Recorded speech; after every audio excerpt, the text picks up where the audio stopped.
Welcome to Sacred, the podcast that invites you to reclaim your intuition, resist exploitive systems, and remember the love that brought you to teaching and caregiving in the first place. We're your hosts, Angela Carolina Garcia and Lauren Stubble. Join us on a rough and tumble journey of reckoning and transformation. Hey everyone, we're doing something different this season.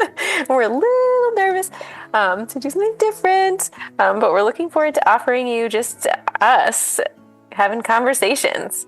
But first, before we jump in, let's ground ourselves. So wherever you are in your space, just taking a pause, maybe just first looking around. And as you're ready, if you're ready, just starting to look down or close your eyes if that feels right, and start to turn your attention inward. And just take a moment to see what you find. You might find some discomfort, might find some spinning thoughts.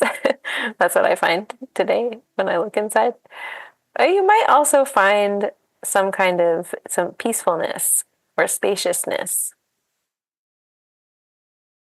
even though those other things might be there too. And then bring in your awareness now to your breath. Notice the quality of the breath coming in through the nose if possible. Is it bumpy or smooth, shallow or deep? And no need to change it, just kind of noticing.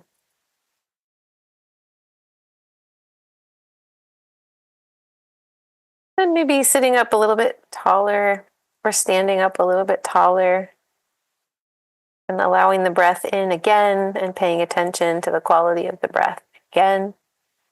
Leaving space for it to be different this time, what you notice. And then following it with your attention as you exhale.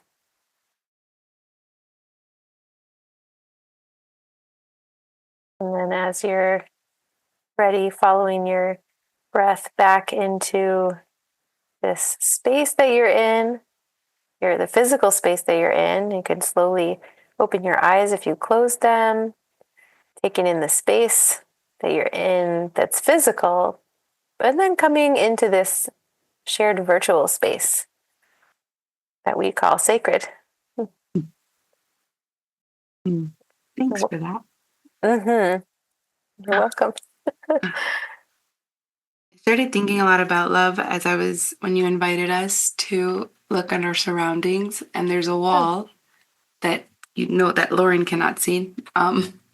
There's a wall on the side of me that has pictures of like the time when I studied in Europe, which was like 15 years ago, it feels like, and postcards from around the world and family. And it just made me think, like, in moments when I'm really uncomfortable or in moments where I'm feeling really distressed, it's like, oh, but there is a lot of love all around us. Just have to slow down a little bit to like remember it or see it or even be willing to accept it. That one's been a hard one. I was going to say, do you want to say more about that? Yeah, that one's been, that like accepting love has been really something I've had to be working on in therapy. And I think a part of it is cultural, where it's like figure everything out on your own. So then there's like a type of independence that had to come. But then it was like, oh, but that's a weird kind of feeling of love. Or is that love? Or what is this kind of love versus the kind of love I would like to be accepting? I love that question. Yeah. But the other day someone asked, how would you tell someone how you would like to receive love? And I was like, oh, I don't even know. Like, I just accept like what they give me. But I can ask for that? What? Yeah. So been sitting with that a lot lately these days. Mm. Yeah, that's Yeah. a thing actually, like that my husband and had, we're very different people, as you know, Angela. And but both of us kind of resist the idea that someone would do something they didn't feel like doing because they love us. Like to receive that kind of thing just feels like, but I don't want you to do it if you don't want to do it. Like if you don't intrinsically, but like it's very unnatural for somebody, and it may probably unhealthy for somebody to like want to just like serve their partner all the time. Like that's not what we want either.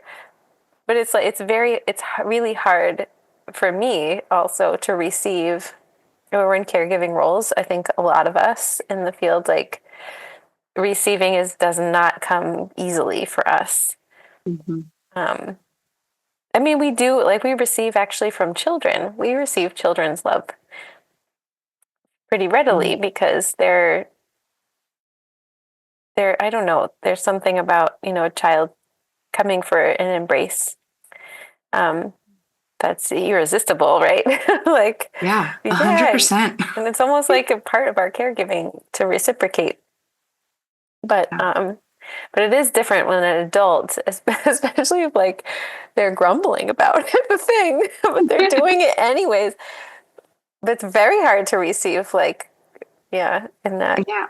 And it's 'Cause, like what you want, right? Like it's yeah, like you're telling them this is what I want, and they're like, "Fine, here you go then." right, No, I don't want it like that.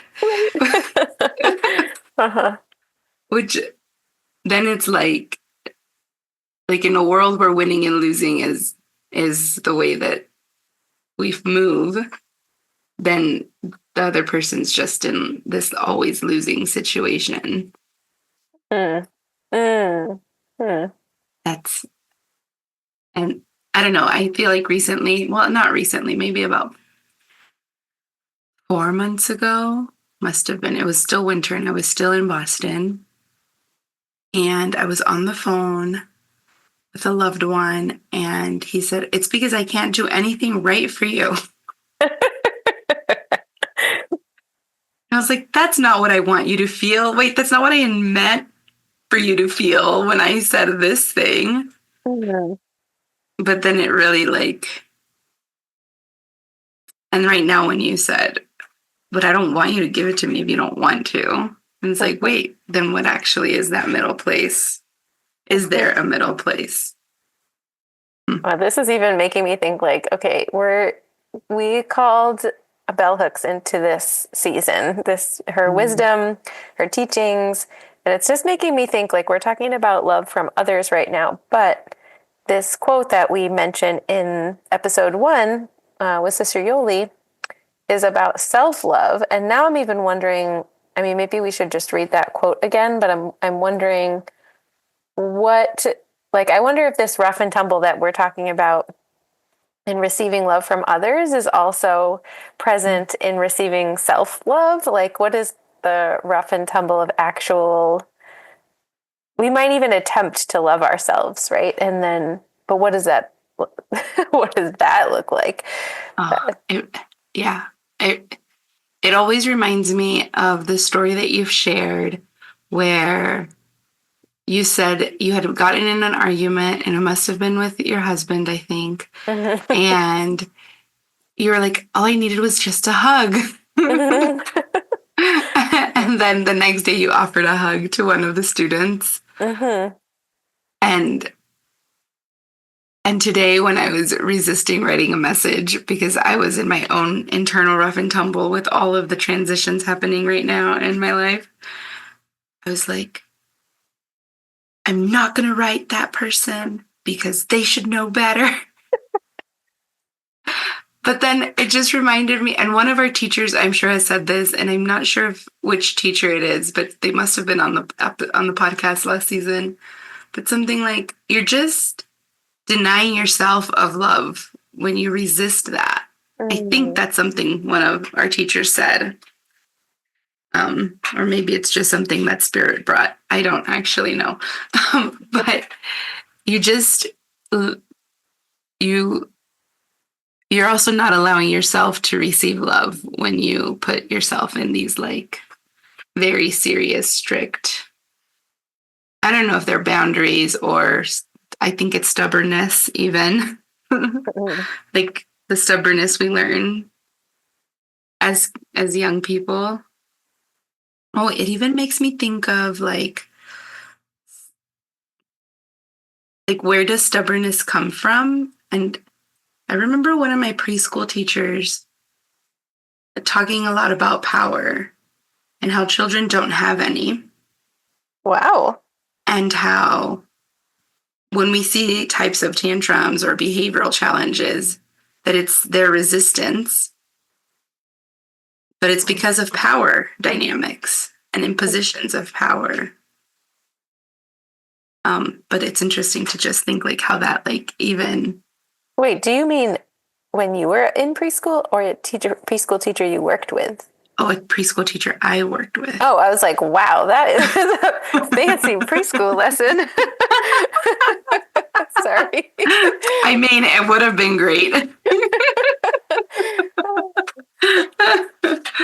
But yeah, she was my mentor, and we were Oh, talking about power.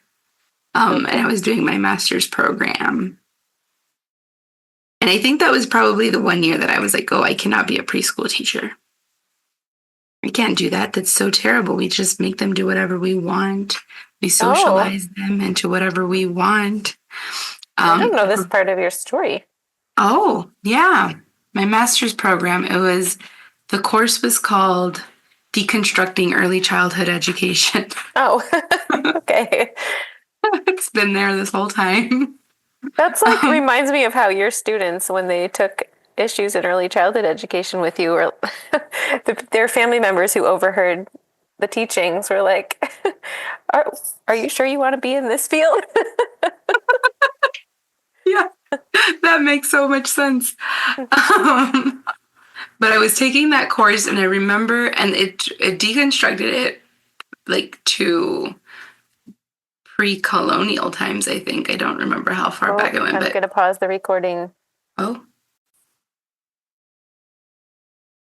So there was a random interruption and now we're back and it might be discombobulating, but we're going to go with it because that's just life and there's a very cute baby that needed some attention. Hmm. But while you were away, Lauren, it occurred to me this point that you had said, I don't want it if you don't want to give it to me. And so that like refers to like intrinsic motivation. But then something you always taught me was fake it till you make it.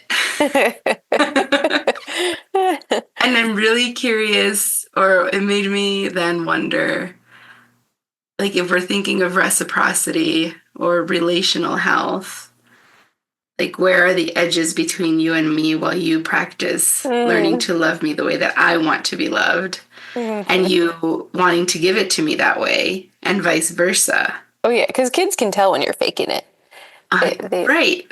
even I mean, but they can tell. They also can tell our intentions.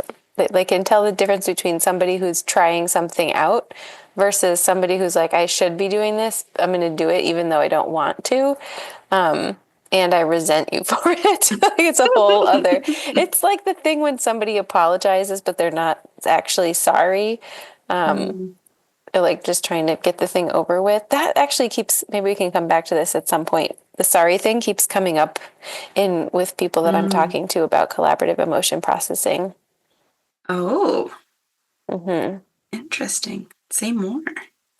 So, people really still want children to apologize when they made a mistake and hurt somebody.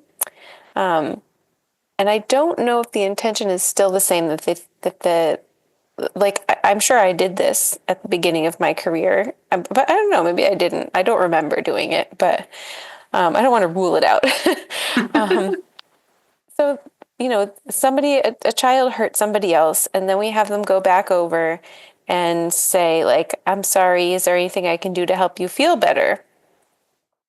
And like in the real world, like what adult in your life, anybody listening right now, hurt your feelings, walked away, and then turned around and was like, "Oh, you know what? I'm sorry I hurt your feelings. Is there anything I can do to help you feel better? Like, we don't do that. That's not what people do. There's like, and if somebody just hurt you physically, you don't want them coming near you again. Like, Right. you don't want to see them until you feel safe again. Like, maybe you have a little bit of like, practice being around each other with a lot of support before you want them to even say something to you. So it's just that also we all know that there's the kid who chronically hurts other kids and we haven't figured out what it is yet.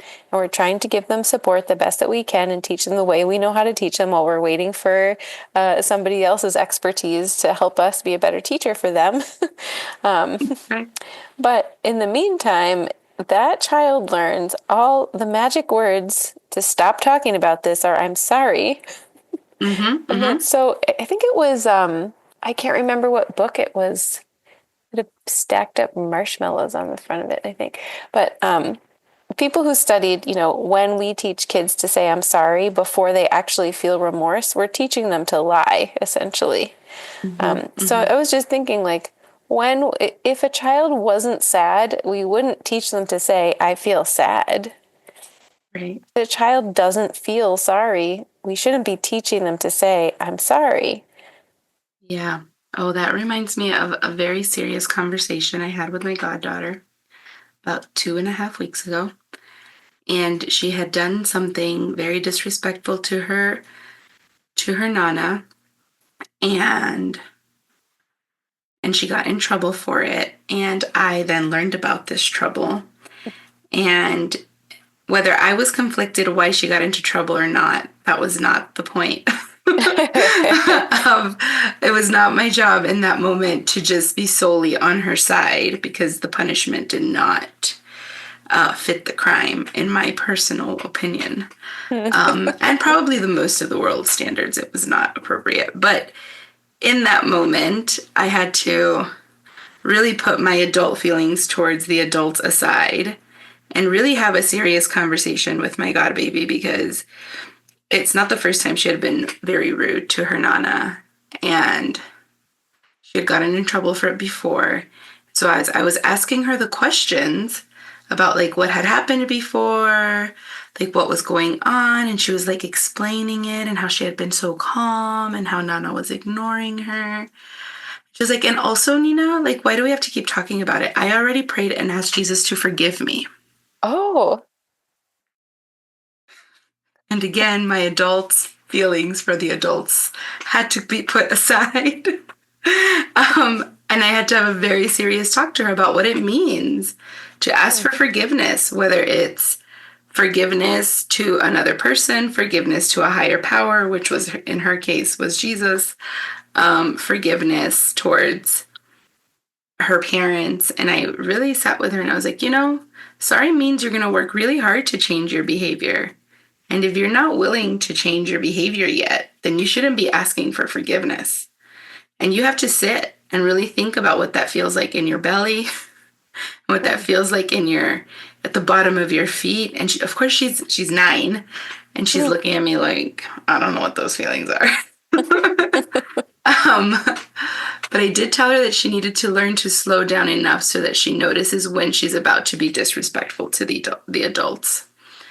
And to notice it in her body was the prompt that I had given her. And so we ended up having dinner, and we went out to a restaurant, and we were doing a thing, and it was her, my auntie, and myself. And we're just eating, and her mom said something. And her mom is my auntie. And she said something, and my god baby was about to make this thing, and you could see it in her face, and she stopped. whoa. And she said, "Oh, I almost did that rude thing again, but I stopped myself." Whoa. That's like new neurons Yeah. happening right before your very eyes. Yeah, it was fascinating to see it happen so fast. And I don't think I'd ever used like this embodied practice with kids before, specifically little ones. I know in our work together, it's like, where do you feel it in your body? And it's usually talking to adults. But it was really, really interesting to see it in in my baby, because I was like, oh, that was like 4 hours ago. And like something like clicked in there for you. And it just made me think about like children's malleability and like their adaptability if like the conditions and the communication is there, or Mm, the space of teaching those things, of like how to want to do something, or when you're supposed to do it, or what it's supposed to even feel like. mm, hmm. I Yeah. do remember saying to one of our students, our preschool students, and I didn't, that our classroom was so magical. Um, I thought of lots of Agreed. ideas in that classroom that I'd never thought. I've been teaching for 16 years and I'd never thought of these things before, but I did in our classroom. One of them was, if you feel like hurting somebody, run to me as fast as you can. Like, we don't usually tell kids to run in the classroom. We tell them not to run in the classroom, but in this case, but it worked. I was really surprised that that worked. Like, just mentioning of like uh, giving them something to do with their body Mm-hmm. Mm-hmm. instead of the other thing Right. was enough. This is making me think of, the don't say no to children, and like the whole, all of the practices behind don't say no to children. And then like explaining everything came. And it's what you're saying reminds me of like how theory gets put into place or gets put into action in a learning environment, or in environments in general, but specifically in early childhood, because that's our context. That the idea of saying no to children, or the context behind it, was never like to never set boundaries with the word no. Mm-hmm. But I think it was interpreted that way. But what you just said reminded me of like what's actually happening in the brain when we tell kids no, right? Like it's like, wait, like what am I supposed to do? And then it takes the brain extra steps to figure that out. Hence why their bodies just keep doing the thing of like, no, Mm-hmm. don't hit. And then they like keep hitting even though you're telling them, no, don't hit. Plus, the last word you said was hit, and that's the one they keep hearing in their head. Right. And their brain's like, I can't do something different. But when you say no, do this instead, it's like, oh, like the brain happened. The thing in the brain does something that says, oh yeah, obviously that's what you're supposed to do. Um, It's just yeah. affirmation that they don't actually want to be doing the hurtful thing. Like, Mm-hmm. often it's an impulse, right? It's like it's executive function. I don't know how to Right. do the second thing I think of yet. Um, but there is something about like, yeah, replacing it with the thing we do want. And actually that's in even changing our habits as adults. I wish that I knew the study right now. I'm sorry, everyone. But it has been studied that the best way, and in yoga, actually, the best way to stop doing something is not to try to stop doing it, but to try to do something else instead. Mm. So rather than trying to stop yourself, for like, people with dieting, which is that's a whole other podcast, but rather than like I'll give an example in my own life. Try not to eat like tons of sugar. My body totally rejects sugar and hates me, lots of inflammation and all kinds of other issues if I eat lots of sugar. And I love it so much that just can't even keep it in the house because I'll just eat it. Um, but so instead of trying to stop eating sugar, I try to eat healthy food. Oh, Yeah. or fake soda. We were both enjoying earlier. Yeah. But How's that going for you?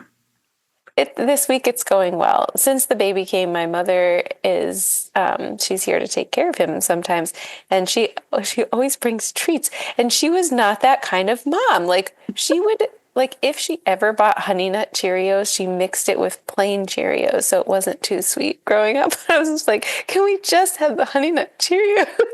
Like, nope. Wow, Bess. Wow. Yeah. But now, something about retirement, she always brings treats with her. I had to be like, Mom, do not leave them on the counter. They'll just eat them. I don't have any self-regulation.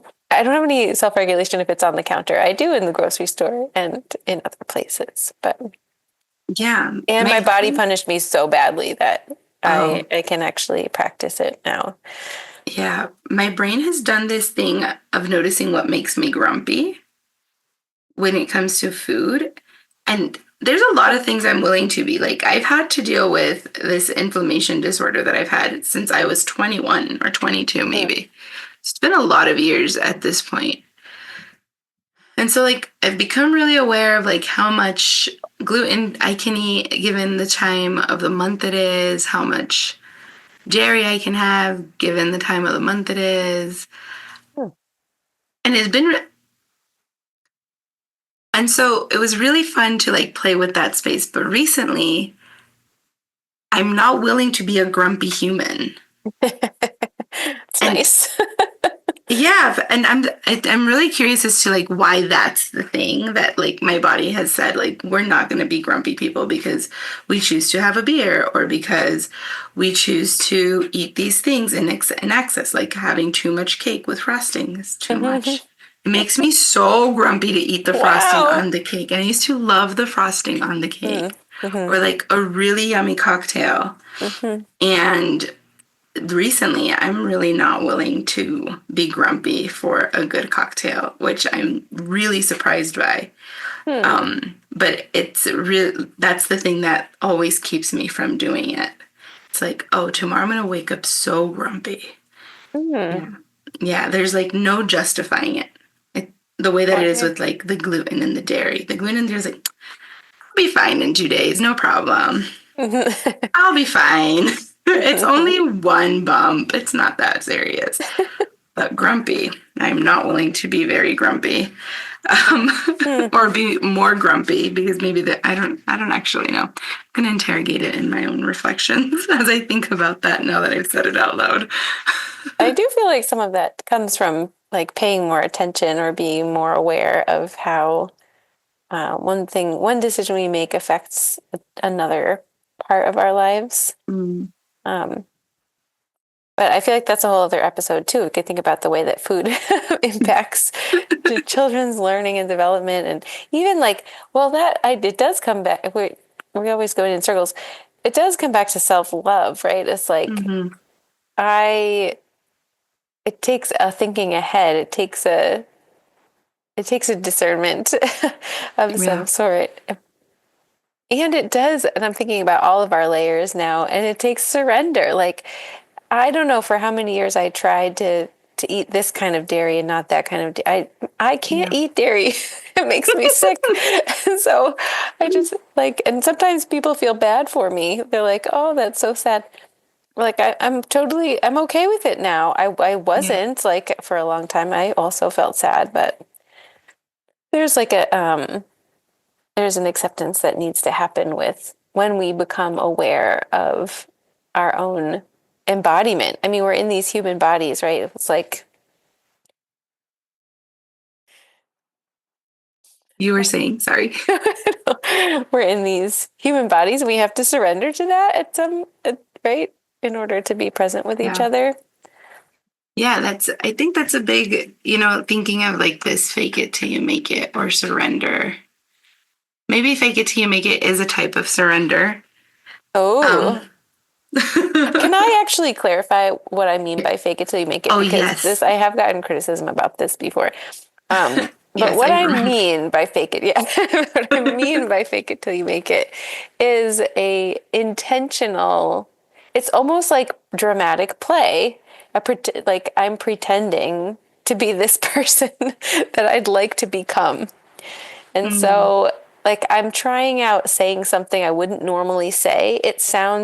It feels rather so awkward to be mhm, like, to do the thing as an adult, to be even, well, actually, with children, to do something different than I did. Or like when I used to like dig my heels in and be like, well, I said that was the rule, so that's what we're mhm. doing. And now we're in this power struggle to like change my mind in those moments and be like, you know what? This is not worth it. Even like helping the baby fall asleep. And I'm like, at some point, I'm like, wait, he's not actually. He's not going to go to sleep. Like I Yeah. just have to actually be present with what's happening. And even if I just feel like I want to be the person that's like, you know what, never mind a nap. I'm just kind of like, okay, we're not having a nap. Like, but I want to be the person that's like, you know what, forget this nap. Like, I just want to be that person. But I'll never become that person if I don't try it on. And Right. so it always feels awkward when that happens. This it's growth. It's like, you get when you're a little kid and you get the hand-me-down bag from your cousins and Mm-hmm. the shoes are too big, but you want to wear them anyways because you want to be like them. It's Mm-hmm. like Mm-hmm. it's just awkward, but so that's what I mean by fake it till you make it. It's like I actually have this genuine intention for this thing to feel authentic one day. Yeah. And so I got to start practicing. It's like practice, I guess. So Yeah. I know Yeah. practice came up in our episode 1, actually. Did. Yeah. And I think that's a big important part of doing the work with children and even being in new relationships or being in like and wanting Mm, to be in right relationships in your old relationships. I think that's been like the thing that mm, has come up a lot since I've been home of like, but you went home because you wanted to, because you had already practiced being in right relationship. Does it matter if all the old things have started to trigger something old or from the past? It doesn't matter. Like you've already done the practice to mm. be in right relationship. So like now make it work. Mm. And right, like that's like this tug and this pull. Um, and and sometimes just letting go of the preconceived bias of what that other person's face means. Yes. Like what the other person said or what the other person's face looks like doesn't, maybe it's the same face, but it doesn't always mean the same thing, or it doesn't mean what Mm, it meant 20 years ago or even 30 mm. years ago. When sometimes it means they're self-regulating and they're Mm-hmm. not doing something else. Right. Like they're working really hard not to Yeah. do the old thing they did Yeah. when they made that face. Yes, exactly. Yeah. Yeah. Oh, this has been so nice to be in conversation with you Uh-huh. like this. I'm excited for this season. I mean, I was already very excited for season 3, but Mhm. doing it today like this is like, oh yeah. Yeah, and Ooh. it's been a day for both of us. So we're like for anybody who's at the teaching college courses, like right, it's grading season right now. There's like Mm-hmm. all the stories that come with that and boundaries that I mean, actually I feel like this could bring us to one of our topics. Ooh. Listeners, we've been complaining all day about the grading processes and everything that comes with that.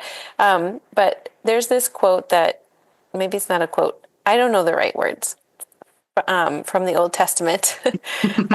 From the intentions of the heart, the mouth speaks. And Angela brought that to us as part of our discernment practice. And so I'm even just thinking about like in the grading process, like what the heck, what kind of discernment do we need to use? And when are we like, I know I'm in the always in the rough and tumble of like, well, should I hold this boundary? Should I keep this agreement that I made? Well, if I, in the syllabus or whatever, if like, if I Mm-hmm. change this for one student, I'd have to change it for all the students, but equity says that everybody gets what they need. It's just, there's a lot of rough and tumble in there. Mm-hmm. Yeah. I want to say that that's a real thing for me, but sometimes in the midst of it all, I really just can't even think about all of those details. And That is fair. and but there's something that also goes along with or just a few minutes ago, I actually did go back and I was like, oh, all of them did the schedule. It was an assignment. They had to make a schedule. All of them did the schedule. I would call it wrong. I see. Okay. But my young teacher brain, my brain of that of being a just brand new classroom teacher, like that's the thing that I was taught to do. That's the thing that I always knew. And so I think I usually surrender to, I don't think I have the right to take away points for that, but I do have the responsibility to make the appropriate adjustments or give the feedback. Like, actually, if you're only giving them 15 minutes of playtime and then they're transitioning again, then they're transitioning again, then you've created a day of transitions, which causes a lot of challenging behavior. So think about adding more time to your like between transitions, as an example. But I think that's where I usually sit of, actually, like, is this a thing I take points away for, or is this a thing that, like, actually everybody just gets the same points and then there's a huge clarification because the assignment is now done and it's already the end of the semester and there is no chance for you to actually come and correct it. And as a matter of fact, I don't want you to write me and be like, can I please submit it again for more points? I don't want to do that. As a professor, I don't want to do that. But that sort of reminds me a little bit of like I also have the right to enjoy doing it, or not being miserable doing it or overthinking it. Because it's very easy for me to give correction or like readjustment where it's needed or clarification. It is very hard for me to take points away for those things and then have to go and write a bunch of reasons a million times as to why that was done wrong. Yeah. But I think that is a part of discernment of like, oh, like what, and like knowing your own self and like what you're willing to do. And what you're not willing to do. Like, I am really not willing to get papers resubmitted for correction. I am, but only for a certain period of time. I've learned. Fair enough. Yeah. But it's a process. But I really I'm going to distract us for a moment because while I'm looking at our notes. Everybody, I'm just looking at our notes. Okay. Beautiful. Love. And I love this question. We asked it last episode to Sister Yoli, but it's related to discernment. It just keeps getting my attention. Does discernment show up in your leadership relationships? And if so, what does that look like, sound like, and feel like? And Angela, you and I have never talked about that explicitly. I'm sure we've shared stories, but I would really love to hear you answer that question, if you'd be willing. Yeah. I think discernment is really in relationship to the power that I hold and in the context. And so when I'm thinking about being a professor, like I hold a lot of power. I mean, my students also hold a lot of power because they have like they have their supports and like there's the systems that protect them. But I also hold a lot of power in that space. And so I think there's a lot of context that goes into the part of the way that leadership shows up in relationships as well. Like, context is really important. Like, usually I look at the class, like when I get my rubric or my, like, who's in my class.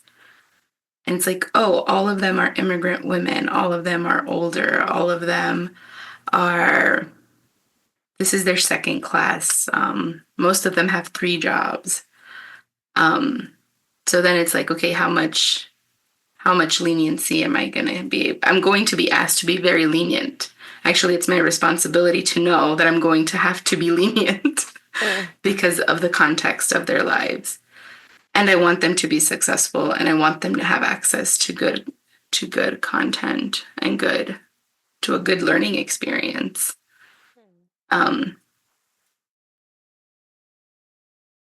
But then there's like when I'm a leader in a preschool classroom and in relationship to kids, because sometimes we don't remember that we're actually the leaders of those classrooms. Like, sometimes there's like the one kid that's the leader of the classroom. But in reality, the teachers are the leaders. And even and even in democratic spaces like classrooms have the opportunity to practice a type of democracy that we sort of have, maybe that we sort of dream of or that we romanticize. I'm not sure what the right words Mm. are there, um but the teachers are the leaders there. And sort of when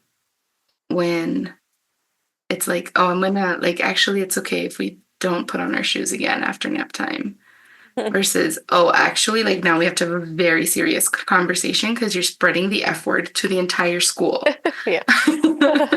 um, but really, like, I think discernment for me and in my leadership is really, really deeply ingrained into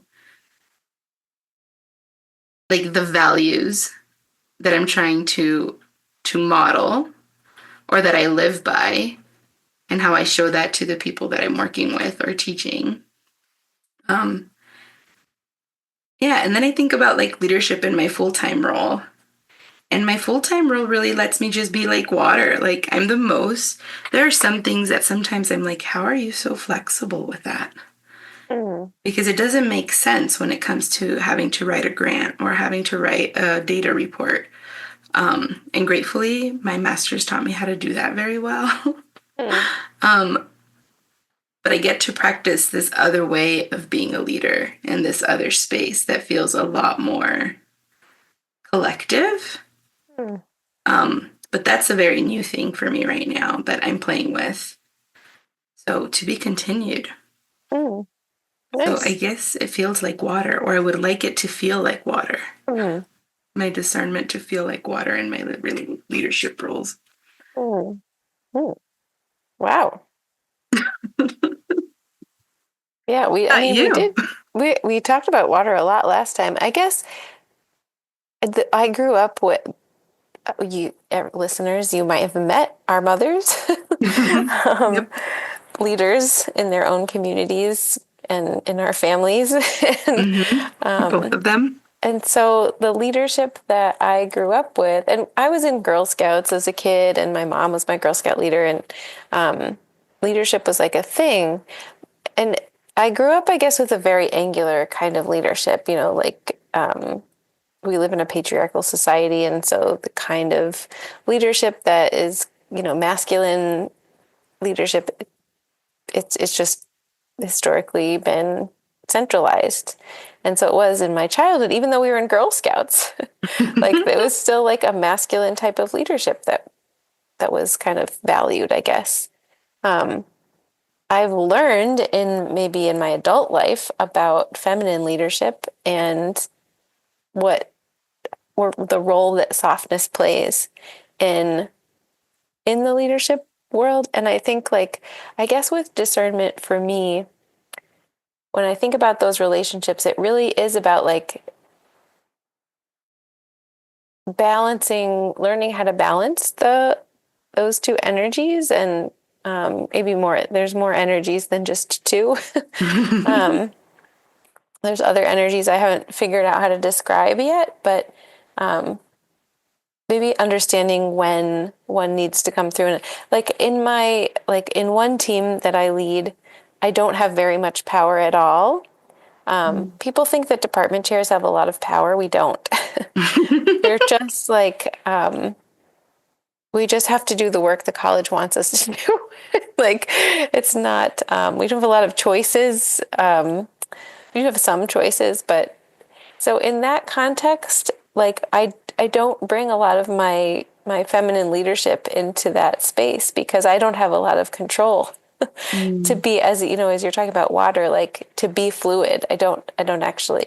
There are spaces in which, right, in healing centered education, we are asked like, well, are we being surveilled? Like, can we be flexible here actually? Where we Mhm, think mhm. like we can't be flexible. But I find that in that work, I have to be more angular, I guess, in my leadership, and I don't enjoy it as much. Mhm.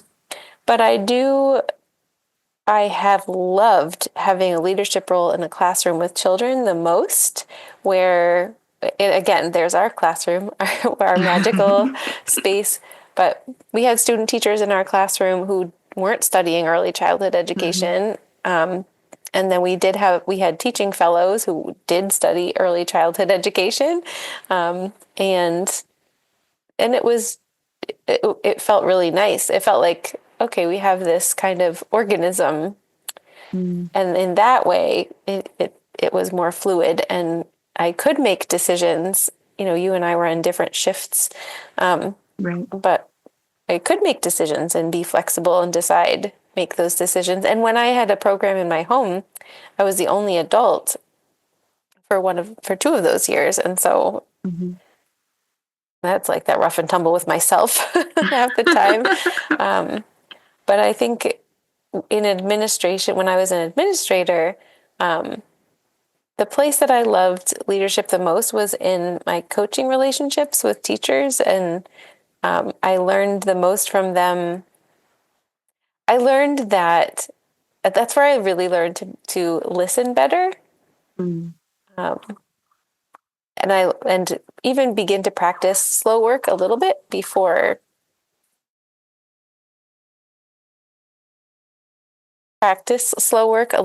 I even knew what it was. Actually, before I knew it was a thing. They really I would send an email to all the staff thinking it was very clear, and then 2 seconds later I'd have 2 teachers in my office being like, you blah, blah, blah. And they had a good point. I was like, that's not what I meant when I sent that email. And so I had to slow down. I had to ask somebody else to read the email first, learn how to communicate Mm-hmm. in a way that I could be understood.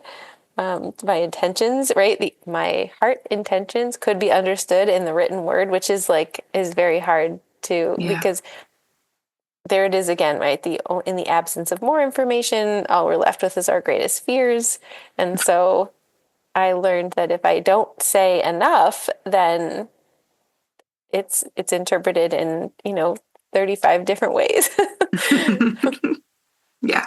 Mhm. Oh, yeah. But I think it sounds like asking questions to understand, Mm. which is not my strength. I have had to learn how to ask questions. Growing up, asking questions was considered rude. Same. Like if somebody wants you to know, they'll tell you. It's not polite to ask, Yeah. or it would be considered like challenging Mm-hmm. somebody. Yeah. Yeah. Or embarrassing, like to ask somebody something. Yeah, I've heard yeah. that recently of like, well, why are they even asking? It's so embarrassing to even be asked that. Mm-hmm. Yeah. My God baby said that to me, and I was like, whoa, Mm. gotta go do a lot of other things there. But yeah. Mm-hmm. Mm. Yeah. Hmm. Yes. Thanks So for this is great. I'm really looking forward to the rest of this. agreed. And Yeah. listeners, this is funny. I set a timer earlier when we started, and we were like, we should cut ourselves off after 30 minutes. So I was like, I'm going to set the timer. It'll be funny when it goes off and we're still talking. But then the baby woke up, the timer stopped. I have no idea how long we've been talking, but our intention is to keep these brief. So Yes. thanks for Thank you. listening. And is it okay, Angela? It is. Yeah. To keep the conversation going and to find out about our offerings, sign up for our mailing list. And just coming up in June, we have a Tiny Humans, Big Emotions Educator Book Club, which I'm facilitating. I'm very excited about that. And in August, we will have a Healing Centered Leadership Intensive. So there's information about both of those things on our website. And we'll continue this conversation in the next episode. And if you want to play with us in real time, exploring the ideas in this episode, please come to the next campfire chat. We look forward to our next sacred conversation with you. Check out the show notes for details.